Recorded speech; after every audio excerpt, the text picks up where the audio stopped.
Hello ಗೆಳೆಯರೆ, ಮತ್ತೊಮ್ಮೆ ನಮ್ಮ ಮಾಹಿತಿ ಪ್ರಪಂಚ ಚಾನೆಲ್ಗೆ ನಿಮಗೆಲ್ಲ ಸ್ವಾಗತ. ಗೆಳೆಯರೆ, ಇವತ್ತಿನ ಸಂಚಿಕೆಯಲ್ಲಿ 1975ರಲ್ಲಿ ಇಂದಿರಾ ಗಾಂಧಿ ಎಮರ್ಜೆನ್ಸಿ ಏರಿತ್ತು ಕುರಿತಾಗಿ ಒಂದಿಷ್ಟು ಮಾಹಿತಿಯನ್ನು ಒಂದೊಂದಾಗಿ ನೋಡುತ್ತಾ ಹೋಗೋಣ. ಈ ಸಂಚಿಕೆ ಸ್ವಲ್ಪ ಲೆಂತ್ ಆಗಿರ್ಬೋದು, ವಿಡಿಯೋನ ಪೂರ್ತಿಯಾಗಿ ನೋಡಿ, ಏಕೆಂದ್ರೆ ಮಾಹಿತಿ ಅಷ್ಟೊಂದು ಇಂಟ್ರೆಸ್ಟ್ ಆಗಿದೆ. ಇಂದಿರಾ ಗಾಂಧಿ ಅವರು ಯಾತಕ್ಕಾಗಿ ಎಮರ್ಜೆನ್ಸಿ ಏರಿದ್ರು, ಅವತ್ತಿನ ತುರ್ತು ಪರಿಸ್ಥಿತಿ ಅನ್ನೋದು ಭಾರತಕ್ಕೆ ಅವಶ್ಯಕತೆ ಇತ್ತ?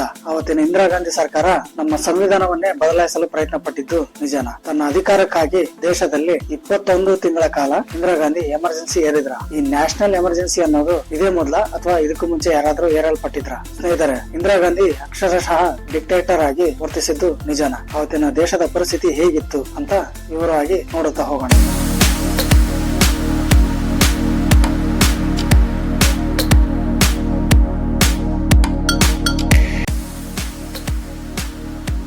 ಗೆಳೆಯರೆ, ಮೊದಲನೇದಾಗಿ ಈ ಎಮರ್ಜೆನ್ಸಿ ಅಂದ್ರೆ ಏನು, ಇದನ್ನ ಯಾತಕ್ಕಾಗಿ ಹೇಳ್ತಾರೆ ಗೊತ್ತಾ? ಅದನ್ನ ತಿಳಿದುಕೊಳ್ಳೋಣ. ನಮ್ಮ ಬಾಬಾ ಸಾಹೇಬ್ ಅಂಬೇಡ್ಕರ್ ಅವರು ದೇಶಕ್ಕೆ ಕೊಟ್ಟಿರುವ ಸಂವಿಧಾನದಲ್ಲಿ ಡಿಕ್ಲರೇಷನ್ ಆಫ್ ಎಮರ್ಜೆನ್ಸಿ ಎಂಬ ಅಂಶವಿದೆ. ಇದು ಸಂವಿಧಾನದ ಆರ್ಟಿಕಲ್ 352ನೇ ವಿಧಿಯ ತುರ್ತು ಪರಿಸ್ಥಿತಿಯ ಘೋಷಣೆ ಎಂದು ನೀಡಿದ್ದಾರೆ. ಅಂದ್ರೆ ನಮ್ಮ ದೇಶಕ್ಕೆ ಬೇರೆ ದೇಶಗಳಿಂದ ಯುದ್ಧ ಅಥವಾ ಏನಾದ್ರೂ ತೊಂದರೆ ಆದ್ರೆ ಈ ಎಮರ್ಜೆನ್ಸಿನ ಏರ್ಬೋದು. ಇದು ಯಾವಾಗ ಜಾರಿ ಆಗುತ್ತೆ ಗೊತ್ತಾ? ನಮ್ಮ ದೇಶದ ಮೇಲೆ ಬೇರೆ ಯಾವುದಾದ್ರೂ ಶತ್ರು ದೇಶ ಅಂದ್ರೆ ಪಾಪಿ ಪಾಕಿಸ್ತಾನ ಅಥವಾ ನಮ್ಮ ಪಕ್ಕದಲ್ಲಿರೋ ಇನ್ನೊಂದು ಶತ್ರು ದೇಶ ಚೀನಾ ಯುದ್ಧ ಮಾಡೋ ಸಂದರ್ಭ ಬಂದಾಗ, ಅಥವಾ ನಮ್ಮ ದೇಶನೇ ಅವರ ಮೇಲೆ ಯುದ್ಧ ಮಾಡೋ ಪರಿಸ್ಥಿತಿ ಬಂದಾಗ ಈ ಎಮರ್ಜೆನ್ಸಿನ ಜಾರಿ ತರಬಹುದು. ಮತ್ತು ಆಂತರಿಕ ದಂಗೆ ಅಂದ್ರೆ ನಮ್ಮ ದೇಶದ ಒಳಗೆ ನಮ್ಮ ಜನಗಳ ಮಧ್ಯೆ ಮಾರಣಾಂತಿಕ ದಂಗೆಗಳು ಶುರು ಆದ್ರೆ ಆಗ ಈ ನ್ಯಾಷನಲ್ ಎಮರ್ಜೆನ್ಸಿಯನ್ನು ಏರಬಹುದು ಅಷ್ಟೇ. ಇದು ಬಿಟ್ರೆ ಬೇರೆ ಯಾವುದಕ್ಕೂ ಎಮರ್ಜೆನ್ಸಿ ಏರುವಂತಿಲ್ಲ. ಅಕಸ್ಮಾತ್ ಏರಿದ್ರೆ ಇದು ಸಂವಿಧಾನಕ್ಕೆ ವಿರುದ್ಧವಾದ ಅಂಶ ಎಂದು ಹೇಳಬಹುದು. ಸ್ನೇಹಿತರೆ, ಇಷ್ಟೆಲ್ಲ ಯಾಕೆ ಹೇಳ್ತಿದ್ದೀನಿ ಗೊತ್ತಾ?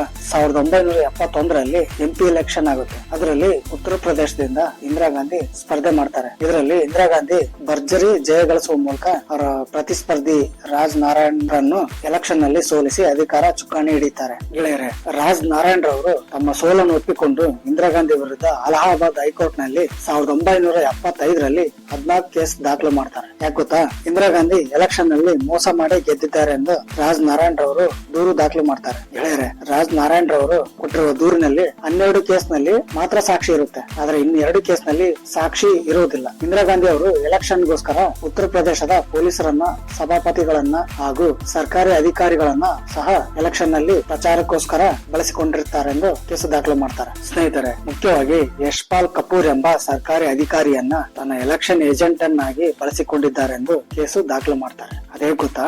ಸರ್ಕಾರಿ ಅಧಿಕಾರಿಗಳನ್ನ ಕೆಲಸದಲ್ಲಿ ಇದ್ದು ಎಲೆಕ್ಷನ್ ನಲ್ಲಿ ನಿಂತಿರುವ ಸ್ಪರ್ಧಿಗಳಿಗೆ ಸಪೋರ್ಟ್ ಮಾಡುವಂತಿಲ್ಲ, ಅವರ ಪ್ರಚಾರಕ್ಕೂ ಹೋಗುವಂತಿಲ್ಲ. ಅಕಸ್ಮಾತ್ ಹೋದ್ರೆ ಇದು ಕಾನೂನು ಬಾಹಿರ. ಇಷ್ಟೆಲ್ಲಾ ಇಂದಿರಾ ಗಾಂಧಿ ಗೊತ್ತಿದ್ರು ಇಂತ ತಪ್ಪು ಮಾಡ್ತಾರೆ. ನೋಡಿ ಸ್ನೇಹಿತರೆ, ಎಂತ ವಿಚಿತ್ರ ಅಲ್ವಾ? ಸ್ನೇಹಿತರೆ, 1975ರಲ್ಲಿ ಅಲಹಾಬಾದ್ ಹೈಕೋರ್ಟ್ ಇಂದಿರಾ ಗಾಂಧಿ ಅವರು 1971ರಲ್ಲಿ MP ಎಲೆಕ್ಷನ್ ನಲ್ಲಿ ಕಾನೂನು ವಿರುದ್ಧ ಪ್ರಚಾರ ಮಾಡಿದ್ದಾರೆ ಎಂದು ಹೈಕೋರ್ಟ್ 6 ವರ್ಷಗಳ ಕಾಲ ಯಾವುದೇ ಎಲೆಕ್ಷನ್ ನಲ್ಲಿ ಭಾಗವಹಿಸುವಂತಿಲ್ಲ ಹಾಗೂ MP ಸೀಟ್ ನಿಂದ ಇಳಿಬೇಕು ಎಂದು ಇಂದಿರಾ ಗಾಂಧಿಗೆ ಹೈಕೋರ್ಟ್ ತೀರ್ಪು ನೀಡುತ್ತದೆ. ಈ ತೀರ್ಪನ್ನು ಸಹಿಸದ ಇಂದಿರಾ ಗಾಂಧಿ ಸುಪ್ರೀಂ ಕೋರ್ಟ್ ನ ಮೊರೆ ಹೋಗ್ತಾರೆ. ಆದ್ರೆ ಸುಪ್ರೀಂ ಕೋರ್ಟ್ ಕೂಡ ಹೈಕೋರ್ಟ್ ನ ತೀರ್ಪನ್ನು ಎತ್ತಿ ಹಿಡಿಯುತ್ತೆ. ಅಷ್ಟರಲ್ಲಿ ವಿರೋಧ ಪಕ್ಷಗಳು ಇದೇ ಒಳ್ಳೆ ಚಾನ್ಸ್ ಅಂತ ಇಂದಿರಾ ಗಾಂಧಿಯನ್ನ ಅಧಿಕಾರದಿಂದ ಕೆಳಗಿಳಿಸಬೇಕಂತ ಒಂದೇ ಸಲ ಮುಗಿಬೀಳ್ತವೆ. ಹಾಗೆ ಇಂದಿರಾ ಗಾಂಧಿಯ ವಿರುದ್ಧ ಕಾಂಗ್ರೆಸ್ ನ ಒಳಗೆ ಒಣಜಗಳಗಳು ಶುರುವಾಗ್ತವೆ. ಆದ್ರೆ ಜಯಪ್ರಕಾಶ್ ನಾರಾಯಣ್ ರವರು ನೇತೃತ್ವದಲ್ಲಿ ಇಂದಿರಾ ಗಾಂಧಿ ವಿರುದ್ಧ ದೊಡ್ಡ ಪ್ರತಿಭಟನೆ ಮಾಡ್ತಾರೆ. ಸ್ನೇಹಿತರೆ, ಆಗ ಇಂದಿರಾ ಗಾಂಧಿಗೆ ಅರಿವಾಗುತ್ತೆ, ಏನ್ ಗೊತ್ತಾ? ಇನ್ನು ಮುಂದೆ ನಾನು ಅಧಿಕಾರವನ್ನು ನಡೆಸೋದು ತುಂಬಾ ಕಷ್ಟ ಅಂತ ಅರಿತ ಇಂದಿರಾ ಗಾಂಧಿ ರಾತ್ರೋರಾತ್ರಿ ಸಂವಿಧಾನದ ಆರ್ಟಿಕಲ್ 352ರ ಅಡಿಯಲ್ಲಿ ನ್ಯಾಷನಲ್ ಎಮರ್ಜೆನ್ಸಿ ಅಂತ ತಕ್ಷಣ ಘೋಷಣೆ ಮಾಡ್ಬೇಕಂತ ರಾಷ್ಟ್ರಪತಿಗೆ ಪತ್ರ ಬರೀತಾರೆ. ಇದಕ್ಕೆ ಆಗಿನ ಕಾಲದ ರಾಷ್ಟ್ರಪತಿಗಳು ಫಕ್ರುದ್ದೀನ್ ಅಲಿ ಅಹಮದ್ ಅವರು ಒಪ್ಪಿಗೆ ಸೂಚಿಸ್ತಾರೆ. ಗೆಳೆಯರೆ, ಇಂದಿರಾ ಗಾಂಧಿ ಅವರು ಈ ಎಮರ್ಜೆನ್ಸಿಯನ್ನ ತಮ್ಮ ಕ್ಯಾಬಿನೆಟ್ ಸದಸ್ಯರಿಗೂ ತಿಳಿಸದೆ, ಒಂದು ಸಭೆನೂ ಮಾಡದೆ ತಮಗೆ ಇಷ್ಟ ಬಂದಂಗೆ ಎಮರ್ಜೆನ್ಸಿನ ಘೋಷಣೆ ಮಾಡ್ಬಿಡ್ತಾರೆ. ಈ ವಿಷಯ ತಮ್ಮ ಪಕ್ಷದ ಕಾರ್ಯದರ್ಶಿಗಳಿಗೂ ತಿಳಿಸಲ್ಲ. ಈ ಎಮರ್ಜೆನ್ಸಿ 21 ತಿಂಗಳ ಕಾಲ ಮುಂದುವರಿಯುತ್ತೆ. ಸ್ನೇಹಿತರೆ, ಒಬ್ಬ ಜವಾಬ್ದಾರಿಯುತ ಪ್ರಧಾನಿ ಆದವರು ತಮ್ಮ ಅಧಿಕಾರವನ್ನು ಉಳಿಸ್ಕೊಳ್ಳೋಕೋಸ್ಕರ ಎಮರ್ಜೆನ್ಸಿ ಇರ್ತಾರಂದ್ರೆ ಇಂಥವ್ರಿಗೆ ಏನ್ ಹೇಳ್ಬೇಕು ಹೇಳಿ? ಗೆಳೆಯರೆ, ಇದು ನಾನ್ ಹೇಳ್ತಿರೋದಲ್ಲ, ಸ್ವತಃ ಇತಿಹಾಸಕಾರರೇ ತಮ್ಮ ಪುಸ್ತಕದಲ್ಲಿ ಬರೆದಿದ್ದಾರೆ. ಅದನ್ನ ನಿಮಗೆ ವಿವರವಾಗಿ ಹೇಳ್ತಾ ಇದ್ದೀನಿ. ಇಂದಿರಾ ಗಾಂಧಿ ಅವರು ಎಮರ್ಜೆನ್ಸಿ ಏರಿರೋದು ದೇಶದ ಜನಗಳಿಗೆ ಗೊತ್ತಾಗಬಾರ್ದು ಅಂತ ಪತ್ರಿಕೆಗಳನ್ನ ಪ್ರಿಂಟ್ ಮಾಡ್ಸೋಕೆ ಬಿಡೋದೇ ಇಲ್ಲ. ಕರೆಂಟ್ ಕಟ್ ಮಾಡಿಸ್ತಾರೆ. ಕರೆಂಟ್ ಇದ್ರೆ ಪತ್ರಿಕೆ ಪ್ರಿಂಟ್ ಆಗುತ್ತೆ. ಈ ಕರೆಂಟ್ ನ ತೆಗೆಸ್ಬಿಟ್ರೆ ಪತ್ರಿಕೆ ಯಾವ್ದು ಪ್ರಿಂಟ್ ಆಗಲ್ಲ. ಹೀಗೆ ಮಾಧ್ಯಮದವ್ರನ್ನ ಹತ್ತಿಕ್ಕುವ ಕೆಲಸ ಮಾಡ್ತಾರೆ ಇಂದಿರಾ ಗಾಂಧಿ ಅವರು. ಸ್ನೇಹಿತರೆ, ಈ ನ್ಯಾಷನಲ್ ಎಮರ್ಜೆನ್ಸಿಯನ್ನ ಜಾರಿಗೊಳಿಸಿದ್ರೆ ಏನೇನಾಗುತ್ತೆ ಗೊತ್ತಾ? ಅದನ್ನ ನೋಡೋಣ ಬನ್ನಿ.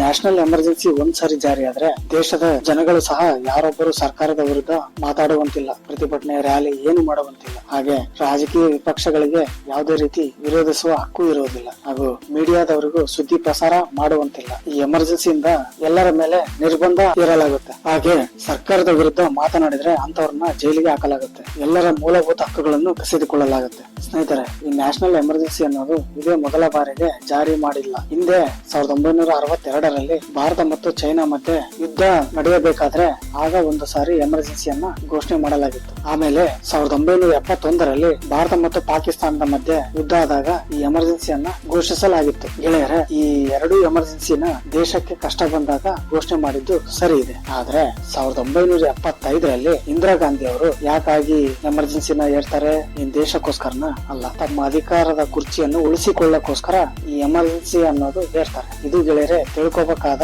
ಸಂಗತಿ. ಇದು ತುಂಬಾ ಇಂಪಾರ್ಟೆಂಟ್. ದೇಶಕ್ಕೋಸ್ಕರ ಏನು ಎಮರ್ಜೆನ್ಸಿ ಏರಿಲ್ಲ, ತಮ್ಮ ಅಧಿಕಾರವನ್ನು ಉಳಿಸಿಕೊಳ್ಳಕ್ಕೋಸ್ಕರ ಎಮರ್ಜೆನ್ಸಿ ಅನ್ನೋದು ಏರಿತ್ತು. ಇದಕ್ಕೆ ಇಂದಿರಾ ಗಾಂಧಿ ಅವರು ಕೊಟ್ಟ ಕಾರಣ ಏನು ಗೊತ್ತಾ ಸ್ನೇಹಿತರೆ? ದೇಶದೊಳಗೆ ಜನಗಳ ದೊಂಬಿ ಮಾರಣಾಂತಿಕ ಹಲ್ಲೆ ಗಲಾಟೆಗಳು ಅನ್ನೋದು ಎಂತ ವಿಚಿತ್ರ ಅಲ್ವಾ? ಏನು ನಡೀದೇ ಇದ್ರು ನಡೀತಿದೆ ಎಂದು ಕಾರಣ ಕೊಟ್ಟು ಎಮರ್ಜೆನ್ಸಿ ಏರಲಾಯಿತು. ಗೆಳೆಯರೆ, ಇಂದಿರಾ ಗಾಂಧಿ ವಿರುದ್ಧ ದೇಶದಲ್ಲಿ ಪ್ರತಿಭಟನೆ ರ್ಯಾಲಿ ಎಲ್ಲ ಶುರುವಾದವು. ಈ ಪ್ರತಿಭಟನೆ ಮಾಡೋರಿಗೆಲ್ಲ ಜೈಲು ದರ್ಶನ ತೋರಿಸಲಾಯಿತು. ಅದರಲ್ಲಿ ಪ್ರಮುಖವಾಗಿ ಅಡ್ವಾಣಿ, ಮೊರಾರ್ಜಿ ದೇಸಾಯಿ, ಜಯಪ್ರಕಾಶ್ ನಾರಾಯಣ್ ಮತ್ತು ವಾಜಪೇಯಿ ಇನ್ನು ಹಲವಾರು ನಾಯಕರನ್ನೆಲ್ಲ ಜೈಲಿಗೆ ಕಳಿಸಲಾಯಿತು. ಇದೇ ಸಂದರ್ಭದಲ್ಲಿ ಇಂದಿರಾ ಗಾಂಧಿ ಅವರು ಸಂವಿಧಾನ ಹಾಗೂ ಕಾನೂನನ್ನೇ ಬದಲಾಯಿಸಲು ಮುಂದಾದರು. ದೇಶದಲ್ಲಿ ವಿಪಕ್ಷಗಳು ಹಾಗೂ ಜನಗಳು ಯಾರು ಕೂಡ ಇಂದಿರಾ ಗಾಂಧಿಯ ಬಗ್ಗೆ ಮಾತನಾಡಬಾರದು ಎಂದು, ಹಾಗೆ ಯಾವ ಕೋರ್ಟುಗಳು ಕೂಡ ಇಂದಿರಾ ಗಾಂಧಿಯ ವಿರುದ್ಧ ತೀರ್ಪು ಬರದೇ ಇರೋ ತರ ಸಂವಿಧಾನವನ್ನು ತಿದ್ದಲಾಯಿತು. ಸ್ನೇಹಿತರೆ, ಇಂದಿರಾ ಗಾಂಧಿ ಅವರು ಇಡೀ ದೇಶದ ಕಾನೂನು ವ್ಯವಸ್ಥೆಯನ್ನ ತಮ್ಮ ಕಪಿಮುಷ್ಟಿಯಲ್ಲಿ ಇಟ್ಟುಕೊಂಡಿದ್ದರು. ಗೆಳೆಯರೆ, ಯಾವ್ದಾದ್ರು ಬಿಲ್ ಪಾಸ್ ಆಗ್ಬೇಕು ಅಂದ್ರೆ ಎಷ್ಟೆಲ್ಲ ಒಪ್ಪಿಗೆ ತರಬೇಕು. ರಾಷ್ಟ್ರಪತಿಗಳಿಂದ, ಕ್ಯಾಬಿನೆಟ್ ಸದಸ್ಯರಿಂದ